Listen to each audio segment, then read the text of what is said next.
Hello students, welcome to my YouTube channel. हम class 9th science का chapter number 2 कर रहे हैं। चैप्टर का नेम है हमारे पास is matter around us pure. अब तक हम इंट्रोडक्शन कर चुके हैं। इसके साथ ही हमने पढ़ा कि व्हाट आर सॉल्यूशंस, फिर हमने टाइप ऑफ सॉल्यूशंस पढ़ी, मिक्सचर पढ़ा, प्रॉपर्टीज ऑफ सॉल्यूशन पढ़ी, और जो लास्ट टॉपिक हमने पढ़ा वो था कंसंट्रेशन ऑफ सॉल्यूशन। और आज का जो हमारा टॉपिक होगा वो होगा व्हाट आर सस्पेंशंस। तो शुरू करते हैं।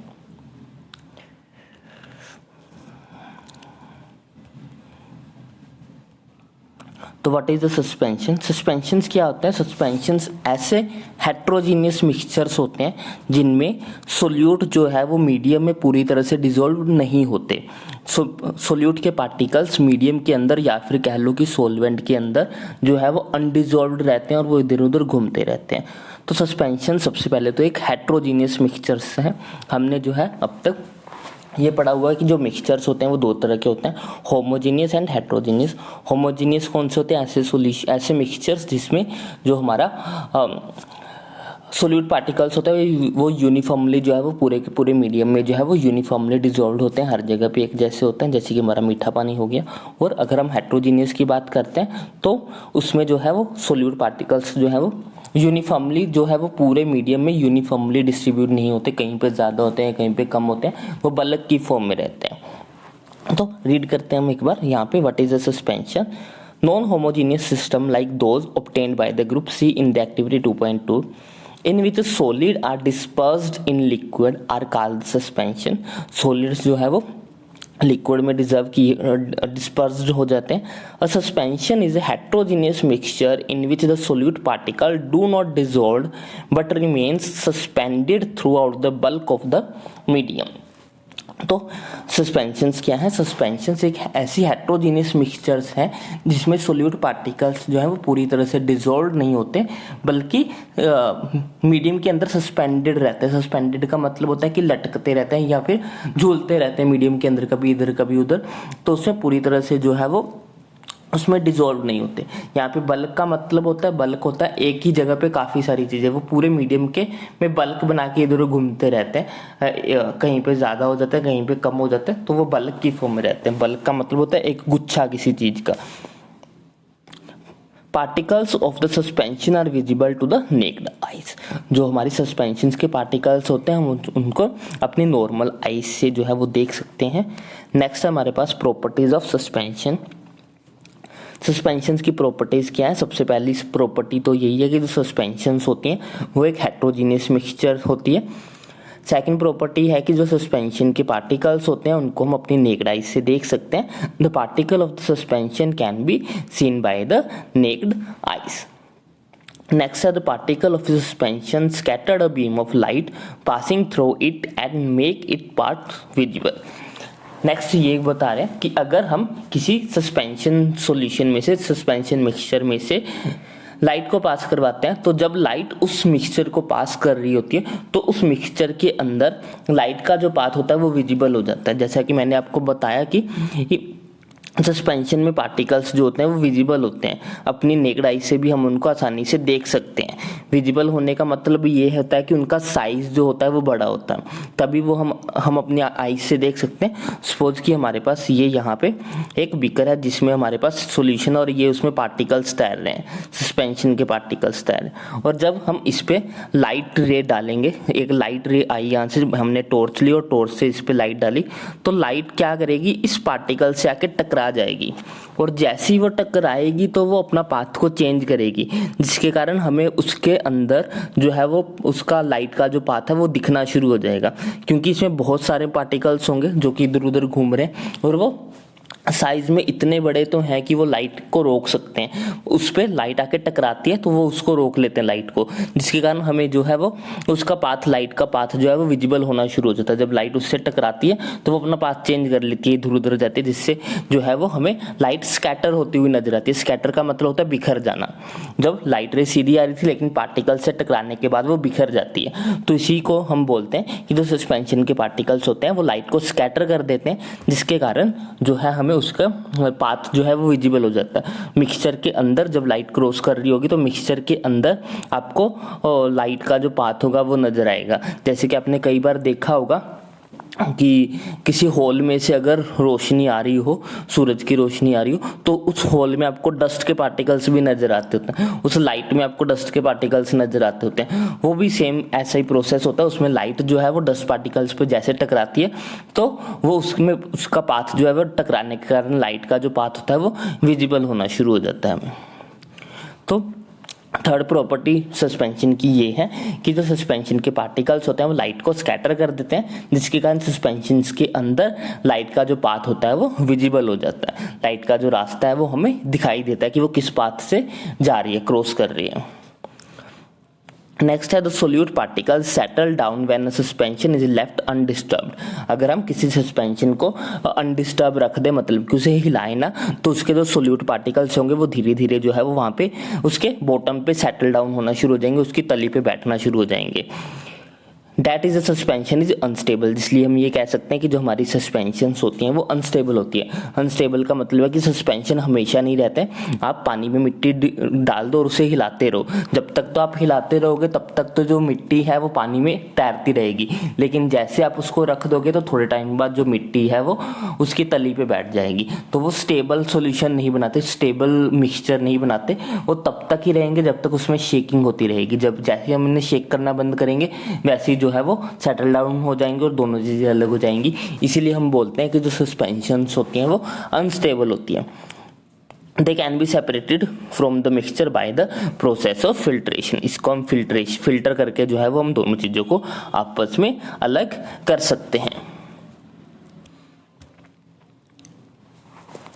नेक्स्ट है हमारे पास what is a colloidal solutions.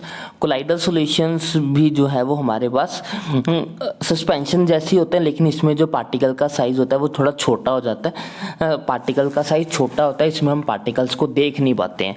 इनका साइज इतना छोटा होता है कि हम पार्टिकल को नहीं देख पाते, लेकिन जो सॉल्यूशंस के पार्टिकल्स होते हैं उससे थोड़ा साइज बड़ा होता है हमारे कोलाइडल सॉल्यूशंस का। The mixture obtained by the group D in the activity 2.2 is called the colloidal और the colloidal solution. The particle of the colloidal are uniformly spread throughout the solution। जो इसके particles होते हैं वो uniformly spread होते हैं पूरे solution के अंदर।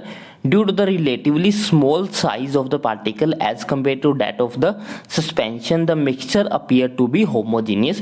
क्योंकि इसमें जो particles होते हैं वो uniformly spread होते हैं पूरे medium के अंदर, और इसके particles का size भी छोटा होता है as compared to suspension। तो suspensions में particles का size होता है वो बड़ा होता है, लेकिन colloidal solutions में जो पार्टिकल का साइज होता है वो छोटा होता है एज कम्पेयर टू सस्पेंशन, जिसके कारण हमें देखने में लग सकता है, देखने में लगता भी है कि जो हमारा मिक्सचर है वो एक होमोजीनियस मिक्सचर है, लेकिन ये ऐसा नहीं होता है। वो होमोजीनियस नहीं होता है, वो एक्चुअली हेट्रोजीनियस मिक्सचर होते हैं। जो हमारे कोलाइडल सॉल्यूशंस होते हैं वो हमें देखने में लगते हैं कि वो होमोजीनियस है, क्योंकि उनका साइज छोटा होता है और उनमें जो पार्टिकल्स है वो भी यूनिफॉर्मली डिस्ट्रीब्यूट होते हैं, लेकिन वो होमोजीनियस ना होके एक्चुअल में वो हेट्रोजीनियस ही होते हैं। The mixture appears to be homogeneous, but actually a colloidal solution is a homogeneous mixture। For example, milk, जैसे कि हमारा milk।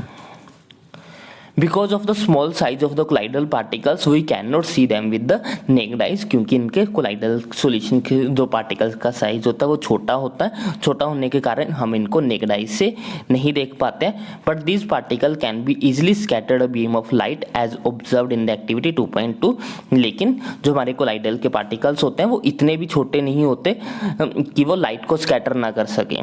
तो वो भी जो कोलाइडल सॉल्यूशंस होते हैं वो भी सस्पेंशन की तरह लाइट के पाथ को विजिबल बनाते हैं, लाइट को स्कैटर करते हैं। और लाइट का ये जो स्कैटरिंग का फिनोमिना है इसको हम टिंडल इफेक्ट के नाम से जानते हैं। The scattering of the beam of light is called the Tyndall effect after the name of the scientist who discovered this effect. ये आपका बहुत इंपॉर्टेंट क्वेश्चन है, ये आपको हमेशा एग्जाम में पूछा जाता है कि टिंडल इफेक्ट क्या होता है। तो टिंडल इफेक्ट क्या है? The scattering of light by the colloidal solutions or the suspensions due to the larger size of particles is known as the Tyndall effect. तो टिंडल इफेक्ट क्या है? ये एक ऐसा इफेक्ट है जिसमें जो है वो पार्टिकल्स जो है वो सॉल्यूशन, हमारी जो सस्पेंशंस हैं या कोलाइडल्स के पार्टिकल्स जो है वो लाइट को स्कैटर करते हैं, जिसके कारण हमें लाइट का पाथ जो है वो विजिबल हो जाता है। Tyndall effect can also be observed when a fine beam of light enter a room through a small hole. अगर किसी कमरे में छोटे से होल में से लाइट अंदर एंटर कर रही है तो वहां भी हमें टिंडल इफेक्ट नजर आता है, लाइट का जो पाथ है वो विजिबल हो जाता है, क्योंकि डस्ट पार्टिकल्स के कारण वहां पे स्कैटरिंग होनी शुरू हो जाती है। आप यहाँ पे पिक्चर में देख सकते हो टिंडल इफेक्ट को। ये हमारा नॉर्मल सॉल्यूशन है। जब लाइट इसमें से जा रही थी तो अंदर आपको कुछ नहीं नजर आ रहा, लेकिन ये जो हमारे पास जो है या तो सस्पेंशन हो सकती है, ये या हमारे पास कोलाइडल सॉल्यूशन हो सकता है।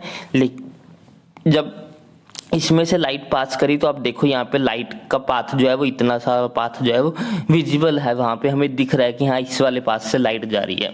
तो ये इसे हम बोलते हैं कि लाइट का जो पाथ है वो विजिबल हुआ है। किसके कारण हुआ है? क्योंकि इसके पार्टिकल्स का साइज बड़ा होता है। पार्टिकल का साइज बड़ा होने के कारण जैसी लाइट उस पर टकराती है तो लाइट जो है वो स्कैटर हो जाती है, और इस स्कैटरिंग के कारण वो हमें उसका पाथ जो है वो दिखना शुरू हो जाता है।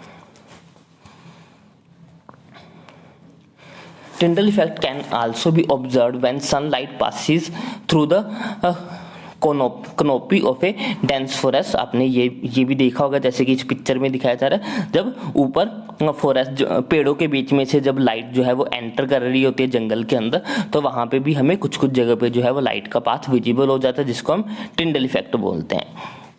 In forest, mist contains the tiny droplets of the water which act as the particle of the colloidal dispersed in air। हमें पता है कि जो हवा होती है उसमें छोटे छोटे पानी के मोलिक्यूल्स होते हैं, छोटी छोटी वाटर ड्रॉपलेट्स होती हैं जो कि एज अ कोलाइडल पार्टिकल्स की तरह बिहेव करती है सूरज की रोशनी के लिए, और उनके साथ टकरा के जो है वो लाइट का पाथ विजिबल होना शुरू हो जाता है।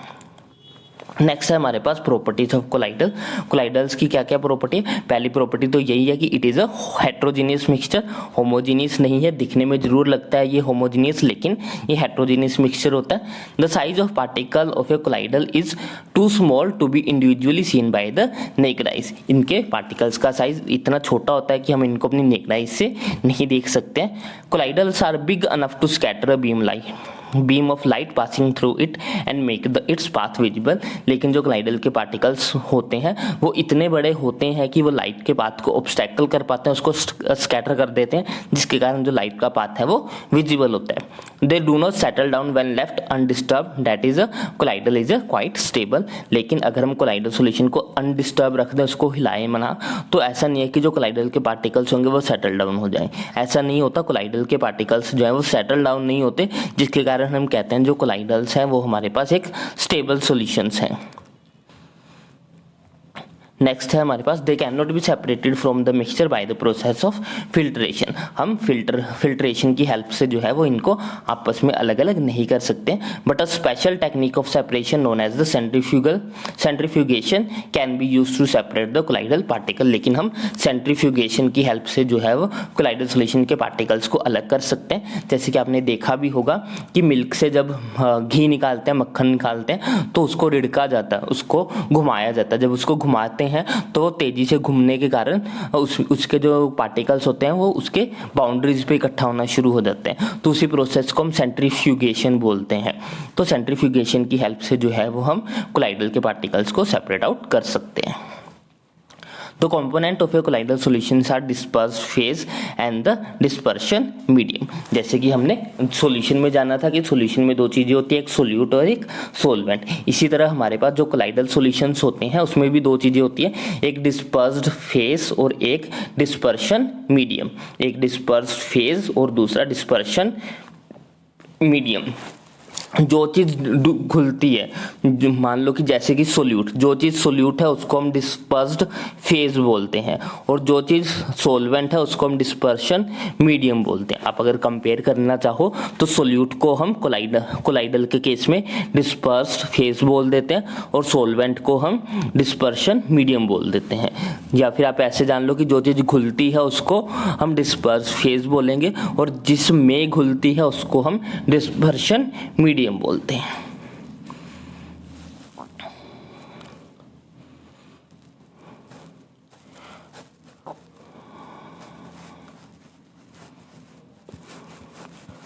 तो आज के लिए बस इतना ही। आई होप आपको वीडियो अच्छी लगी हो। अगर आपको कोई भी डाउट हो तो आप कमेंट सेक्शन में लिख सकते हो। अगर आपको वीडियो अच्छी लगी हो तो इसको लाइक करें, शेयर करें, चैनल को सब्सक्राइब करें। Thanks for watching, bye bye, take care.